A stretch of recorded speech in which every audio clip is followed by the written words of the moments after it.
Retired अभी DGP हुए हैं और आप एक बहुत बड़ा मिशन लेके चल रहे हैं, that is crime free Bharat. और उसके अंतर्गत ये एक ट्रांसपोर्ट सेक्टर को भी मान के चल रहे हैं और उस ट्रांसपोर्ट सेक्टर पे क्या समस्या है, उसका क्या सुधार हो सकता है, ये आपसे ग्राउंड लेवल पे एक पारिवारिक रूप में चर्चा करने आए आपके बीच।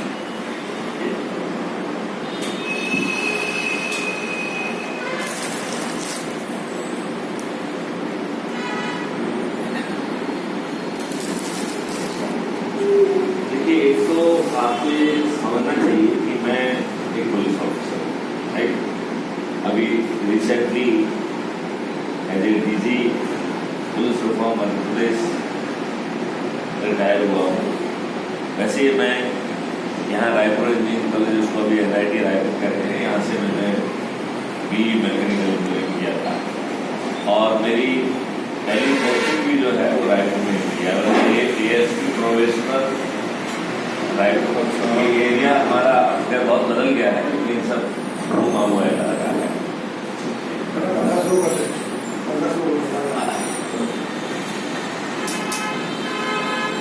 मेरे जब थोड़ा सा बात करके रखो, तो मैं पिछले 7 साल जो है डीजी था।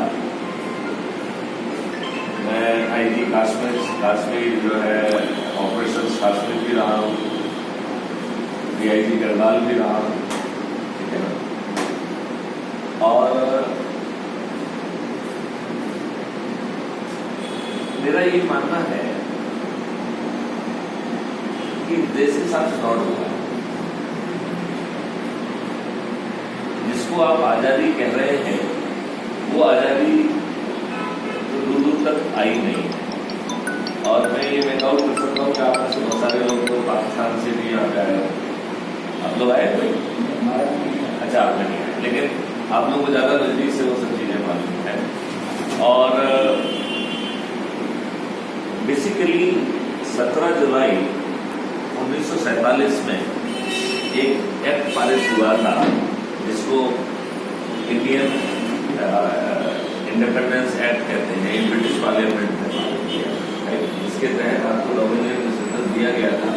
और इस एक्ट को 18 जुलाई 1947 में ब्रिटिश की क्वीन ने एसेंट दी, जिसके आधार पर आपको सो कॉल आजादी मिली। आपको जो आजादी मिली वो अंग्रेजों की शर्तों पर। अंग्रेजों ने जहां एक उस टाइप का नालायक रेड क्लिफ होता था, क्योंकि कोई लॉयर वॉयर टाइप का आदमी था, कोई बहुत बड़ा विद्वान आदमी था, उसमें जो है नक्शे पे लाइन खींच थी, उसको रेड क्लिफ लाइन कहते हैं। उससे जो है आपकी बाउंड्री डिसाइड होगी बिना जाए। जिस समय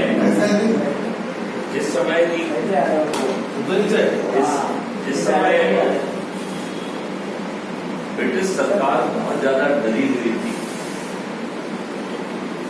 इतनी डरी हुई थी।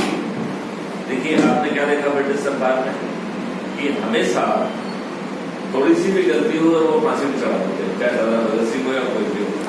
भाई सरदार भगत सिंह ने तो धमाका बम फोड़ा था, क्योंकि वो पूरी दुनिया को जगाना चाहते थे, राइट। तो किसी को मारने का उनका उद्देश्य नहीं था, लेकिन उसने उस पर फांसी चढ़ा दिया। तो आजाद हिंद फौज जो है, जिसका ट्रायल रेड फोर्ट में हुआ था, आपको जान के ताज्जुब होगा, उनमें से किसी को फांसी नहीं चढ़ाया। क्यों नहीं चलाया गया? क्योंकि उस समय के जो कमांडर इन चीफ थे, मिस्टर एमसन लेक, उन्होंने ढेर सारे पत्र सरकार को दिए।